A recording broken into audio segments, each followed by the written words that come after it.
GHMC council సమావేశం రసాభాసగా మారింది. సమావేశం ప్రారంభమైన వెంటనే బీఆర్ఎస్ బీజేపీ కార్పొరేటర్లు ఆందోళనకు దిగారు. మేయర్ రాజీనామా చేయాలంటూ బీఆర్ఎస్ కార్పొరేటర్లు డిమాండ్ చేశారు. దాంతో 15 నిమిషాల పాటు కౌన్సిల్ ను మేయర్ వాయిదా వేశారు.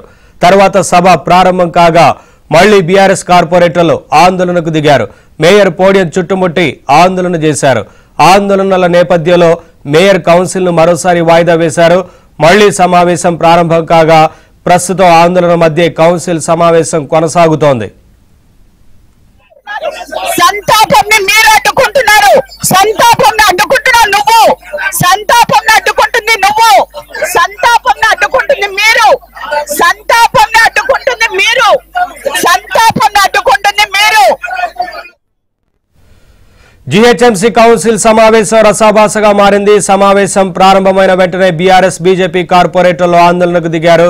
మేయర్ రాజీనామా చేయాలంటూ బీఆర్ఎస్ కార్పొరేటర్లు డిమాండ్ చేశారు. అప్డేట్స్ మా కరెస్పాండెంట్ నుమాన్ అడిగి తెలుసుకుందాం.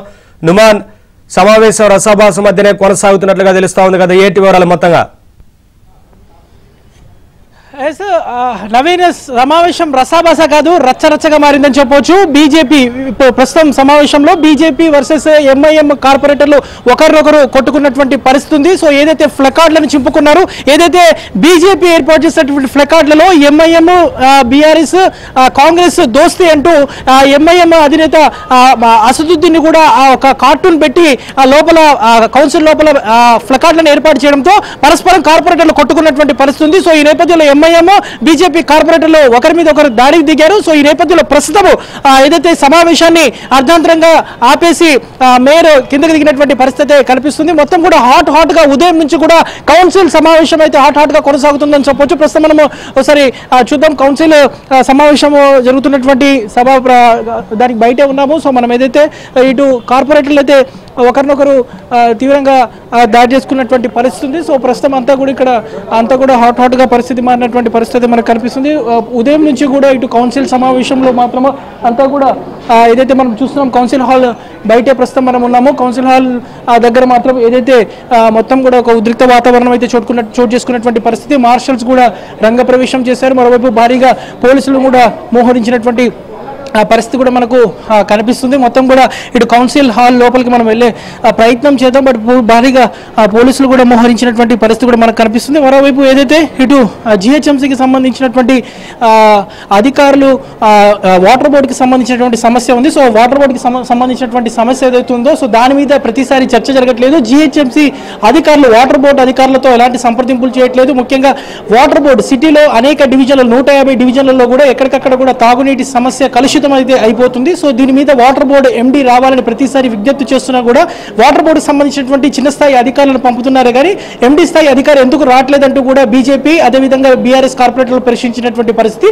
సో ఇది ఇలా ఉంటే మాత్రము ఇటు బీజేపీ కార్పొరేటర్లు చేస్తున్నటువంటి ఆందోళనతో ఒక్కసారిగా ఇటు కాంగ్రెస్ కార్పొరేటర్లు కూడా జోక్యం చేసుకుని ఒక్కసారిగా వాతావరణం మరింత ఉద్రిక్తంగా మారిందని చెప్పవచ్చు. ఈ నేపథ్యంలో ఎండీకి కూడా కమిషనర్ ఫోన్ చేశారు. అమ్రపాలి కూడా మాట్లాడారు. తను జ్వరం కారణంగా ఈ కార్యక్రమానికి ఏదైతే కౌన్సిల్ సమావేశానికి హాజరు కాలేకపోతుందని చెప్పారు. సో ఈ నేపథ్యంలో కార్పొరేటర్లకు కూడా కమిషనర్ అమ్రపాలి సారీ చెప్పినటువంటి పరిస్థితి ఉంది. సో ఉదయం నుంచి కూడా అంతా కూడా రసవత్తరంగా మారిందని చెప్పవచ్చు. కౌన్సిల్ సమావేశం అంతా కూడా హాట్ గా కొనసాగుతుంది. లేటెస్ట్ గా ఉన్నటువంటి అప్డేట్స్ ప్రకారం మాత్రం కౌన్సిల్ సమావేశం హాల్ లోపల ఇటు బీజేపీ వర్సెస్ ఎంఐఎం, అంటే ఉదయం నుంచి చూసుకున్నా కూడా BRS versus Congress, BRS versus BJP అనేలా మారింది. ఒక్కసారిగా మధ్యాహ్నం నుంచి మాత్రం ఏదైతే బ్రేక్ తర్వాత నుంచి మాత్రం పరిస్థితి ఒక్కసారిగా మారింది. ఎంఐఎం కార్పొరేటర్లు ఏదైతే ఎంఐఎం అధినేత ఓవైసీకి సంబంధించినటువంటి కార్టూన్ ఫోటోని ఏదైతే కౌన్సిల్ హాల్ లోపలికి తీసుకొచ్చి బీఆర్ఎస్ కాంగ్రెస్ తో ఎంఐఎం దోస్తీ అంటూ వారు పదే ఆ ఫ్లెకార్డ్ ని చూపించడం మీద మాత్రం ఎంఐఎం కార్పొరేటర్లు ఆగ్రహం వ్యక్తం చేశారు. అక్కడ ఉన్నటువంటి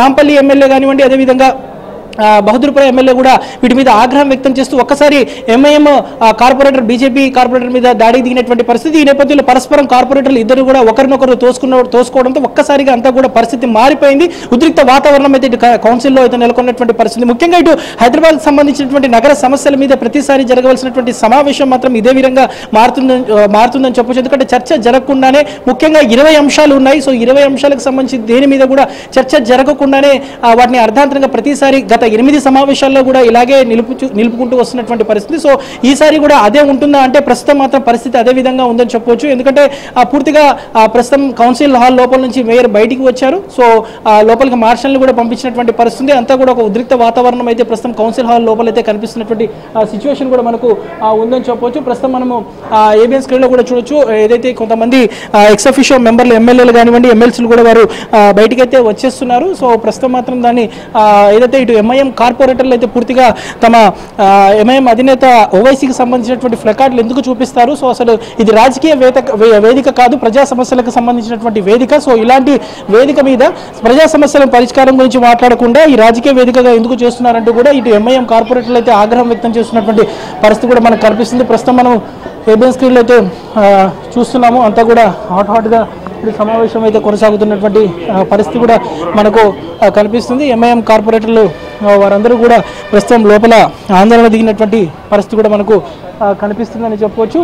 మొత్తానికైతే ఇటు జిహెచ్ఎంసీ కౌన్సిల్ సమావేశం అంతా కూడా రసాబసగా కొనసాగుతుంది.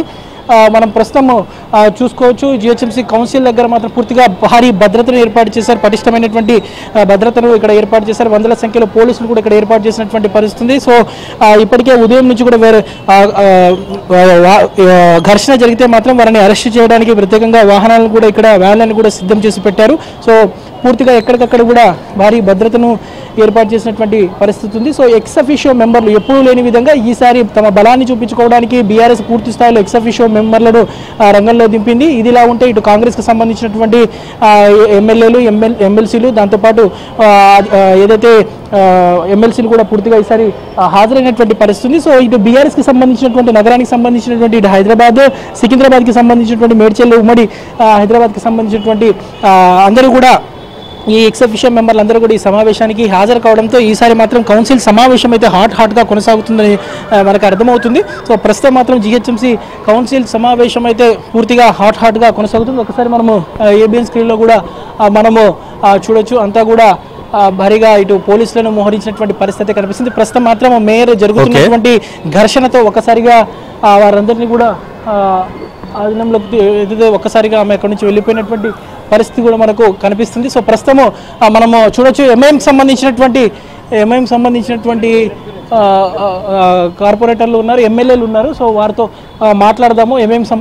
సో ప్రస్తుతం అయితే మొత్తం కూడా ఒక ఉద్రిక్త వాతావరణం అయితే ఇక్కడ నెలకొన్నటువంటి సిచ్యువేషన్ అయితే కనిపిస్తుంది. ఓవరాల్గా అయితే ఇది రసాబసగా మారిందని చెప్పొచ్చు జిహెచ్ఎంసీ కౌన్సిల్ సమావేశము. సో కౌన్సిల్ సమావేశంలో ఎంఐఎం వర్సెస్ బీజేపీ అనేలా ప్రస్తుతం మారింది. ఒకరినొకరు కొట్టుకోవడంతో ఇటు దాడులు జరగడంతో మాత్రం ప్రస్తుతం కాసేపు మాత్రం సభను మేయర్ నిలిపివేసినటువంటి పరిస్థితి ఉందని చెప్పొచ్చు.